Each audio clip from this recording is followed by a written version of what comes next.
Good morning. Good morning. When it comes to Bible texts that we don't want to hear, for me, Abraham's almost sacrifice of Isaac is at the top of the list. There seems to be something significant, someone significant, missing from this story. Sarah. What did she think? What did she feel?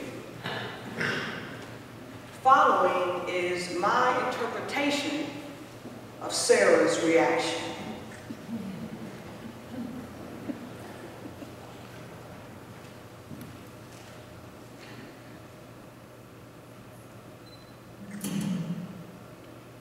How dare you, Abraham? What were you thinking? You've committed the ultimate betrayal. I've been your loyal and faithful wife for all these years, journeying with you from our beloved Haran to go to the land that God would show us. When God made his covenant with you and promised to make you exceedingly numerous, I supported you every step of the way. In our life together, we've been through it all. Journeying first to Egypt, where, remember, you lied and said that I was your sister for fear that the Egyptians would consider me beautiful. Well, I am. And desire me, and therefore thinking I was your wife, kill you to get me. Remember? Turned out Pharaoh, believing I was your sister, was honorable, taking me into his household and bestowing all kinds of goods and livestock on you. Remember? And God afflicted Pharaoh's house with plagues because I was your wife, which made Pharaoh angry, driving us out of Egypt. Remember? Then we wandered all over Canaan, and after a variety of events, God reaffirmed the covenant, saying that your descendants would be as numerous as the stars of the sky. But, try as we might, nothing happened. And though you kept faith in God's words, I could tell you too were frustrated and sorrowful. I wanted you to have the heir God had promised, and I felt so powerless.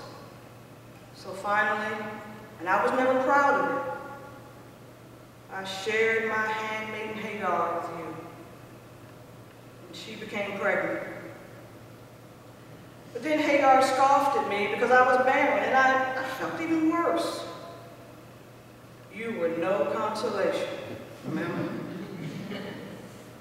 First I was hurt, then angry. And I took it out on Hagar, and I wasn't proud of that either.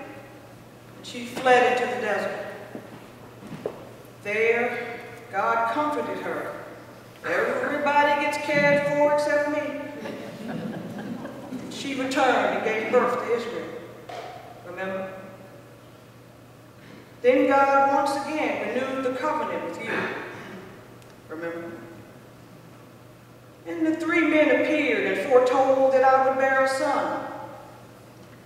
You stood there nodding as if you really believed them. Ha! At least I was honest to express what I truly felt. I laughed out loud. I'm pretty sure my laughter displeased God. But who knew he'd really keep his promise and give us a child at our ages? I mean, really? You were 100, and I was 90. Then, lo and behold, our blessed Son was born, which, according to God's word, we named Isaac, which means he laughs, which is funny to me because I was the one who laughed. It's good to know God has a sense of humor. Abraham, do you remember all this? Good. Because I want to remind you of another thing. When Isaac was born, I was overwhelmed with joy. After waiting more than 90 years to have a child, I finally understood for myself the definition of unconditional love. What it truly felt like to love another human being more than I love myself. And as I nursed Isaac, the bond between us became unbreakable, even by God. So I ask you, why would the God we've been so faithful to ask this horrible thing of you? Though you may not be able to answer that question, I have another that I demand you to answer. Why would you even consider fulfilling God's outrageous request? And why, Abraham, did you hide this from me? In the past, we've discussed everything, even the most unpleasant of subjects. Back to Hagar.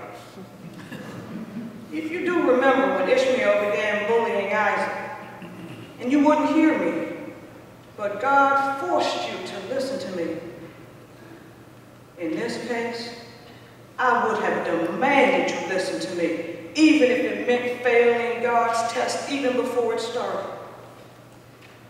At least a test of faith should be rational. Well, maybe not so rational, or it wouldn't be faith, would it?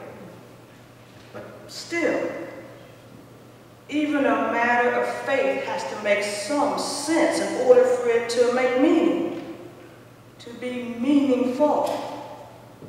And a test to sacrifice a child isn't it. What hurts me the most is that in spite of my great faith, you knew I would never approve of this. So you rose early and took our son before I could stop you. And why did God send you all the way to Moriah to carry out this horrific deed? Did God think it was so far away that I wouldn't come after you if I had figured out what you were planning to do?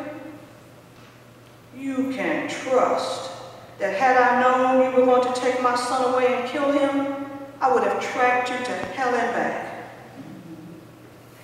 Just as you did, I would have taken 2 men with me for the trip. Men I would have ordered to arrest you for kidnapping our child. I don't care how many blessings God promised you. None of them were worth the potential loss of our son. Did you ever think about how this incident would affect our beloved Isaac?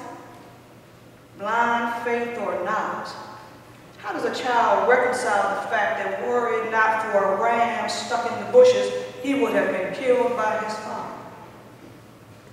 What kind of trauma will our beloved son suffer later in life because of this?